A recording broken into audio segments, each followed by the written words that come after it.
So did any of you guys kind of think of He-Man when you saw this poster? I know I did.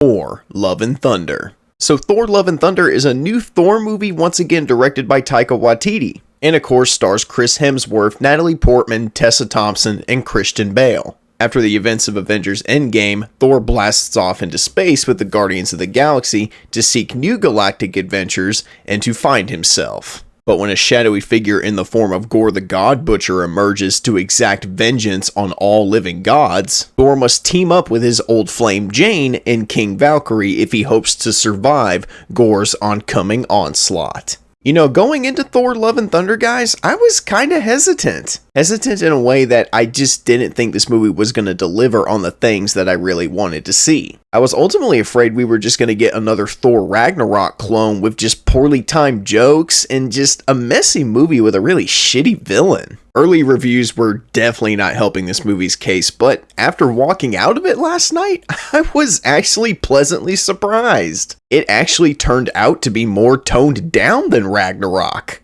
And sure, the film is still campy and it still retains a lot of the humor that Ragnarok had, but this movie has a lot more emotional weight to it and a lot more serious moments in it that were just kind of absent from Taika Waititi's last outing. I even shed a tear towards the end of this movie, so yeah, I enjoyed the shit out of it. Now, that does not mean that this movie is without problems, but I feel like that the positives outweigh the negatives for me by a lot. Chris Hemsworth was great. Like, at this point, playing Thor is like second nature to this guy. He retains a lot of the likable character traits that make his portrayal of Thor so damn likable. But I do have an issue with him that I will touch on here in a minute. And you know, one of the bigger surprises for me was just how much I enjoyed watching Natalie Portman's portrayal of the mighty Thor. That's what she's officially labeled as in the movie. She actually has a lot of emotional stakes surrounding her character that I really can't go into without getting into spoilers, but I just really enjoyed watching her kick ass and wield the hammer and look like a total badass while doing it. Natalie Portman looked like she was having a blast. Like, I really do hope we get to see more of her portrayal of the mighty Thor down the line. And dude,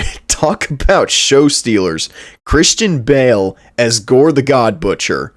Oh my god. You know, I forgot for a hot minute how much of a great dynamic character actor that Christian Bale really is. Like, he can play a character like Batman that's just really serious and really stoic, and then turn right around and then ramp up the insanity and the craziness to play a character like this. And dude, he is just legit terrifying when he does. Gorr was actually pretty creepy in this movie. He kind of reminded me of Bale's character from American Psycho. Just creepy and sleazy in that I'm gonna kill your kids and then eat their intestines kind of way. His powers and abilities are even creepy. Like, I am so glad that this movie knew to be serious when this guy was on screen, because when this guy is on screen, you don't chuckle at him at all.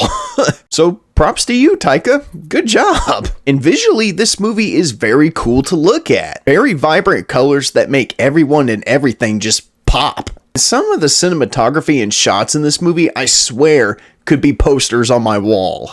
I mean, come on, you can't tell me that that does not look like a poster. There's a fight in this movie between Gorr, Thor, Jane, and Valkyrie towards the end of this movie that's shot in black and white. And the only color during the scene that we get to see is really the lightning coming off Stormbreaker and Mjolnir when they're fighting. Oh, and Gorr's eyes. Creepy bastard. You know, it's the little details in the cinematography like that that make this movie very intriguing and eye-appealing. And the soundtrack. Like, this is a Taika Watiti movie, so you already know that the soundtrack is going to be heavily influenced by the 80s. Guns and Roses are everywhere in this movie, I swear to God. And like I already said, this movie is very comical. Dude, those fucking goats, those things had me laughing a lot harder than I probably should have been laughing. I laughed several times throughout my screening of this movie, but I unfortunately think that the comedy is also one of the movie's biggest flaws. And the comedy in Love and Thunder is definitely toned down more than the comedy in Ragnarok, but Not by a lot. I mean, there are still moments in this movie where they're too busy trying to be comical when they should probably try to be more serious at certain times. It didn't take me out of the movie, but after a while, it just kind of started to get really annoying. Like, there's a scene in this movie where Thor is trying to get information about a bunch of missing kids. You would think it'd be this really serious scene, but all of a sudden, out of nowhere, Valkyrie just starts tickling his chin for no reason. Like, is that really necessary at this moment? I don't think so. Stuff like that just conflicts with the more serious moments of this film. And same goes for Thor. You know, I can actually remember a time where Thor as a character actually felt like a real giant force of nature rather than a joke. I mean, these past few years, he's ultimately been reduced to a big dumb moron that does nothing but mumble and grumble around and say stupid shit to try and get a laugh out of people. I don't know, I guess I'm just a little tired of dumbass Thor at this point. Plus, I think this movie needed more gore because, like I already established, I think he's probably one of the better parts of the movie. I feel like they just use him a little too sparingly because when he's on screen, he's awesome and intimidating, and when you look at this guy, you can't help but be freaked out by the concepts surrounding him. They gave him this really awesome backstory that got me really invested in his character and what his ultimate goal is. You know, but since we really don't spend that much time with Gorr in this movie, his motivations and his character really don't feel that fleshed out at some times. I was kind of let down because he'll jump in, do what he needs to do for a quick scene, and then check out of the movie.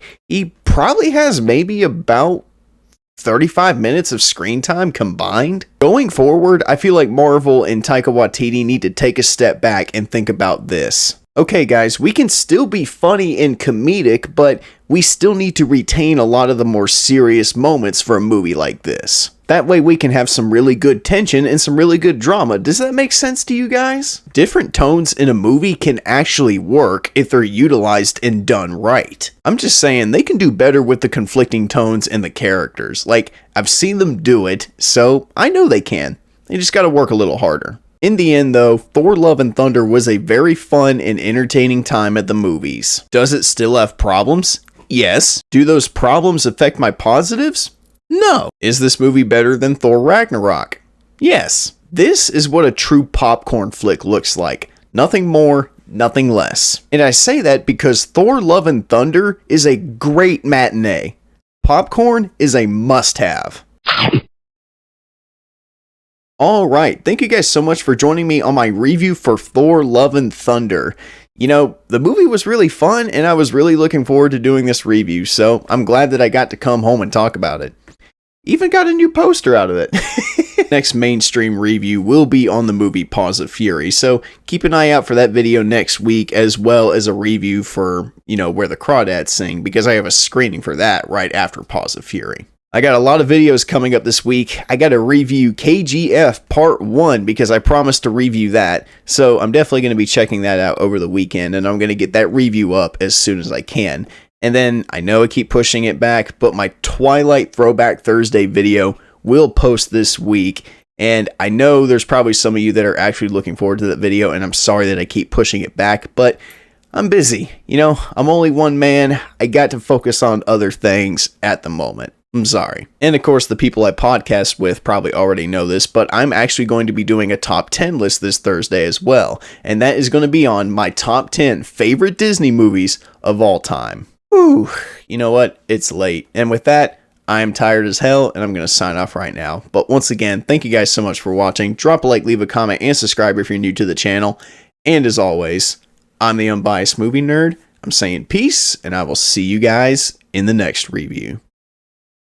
Peace out, everybody.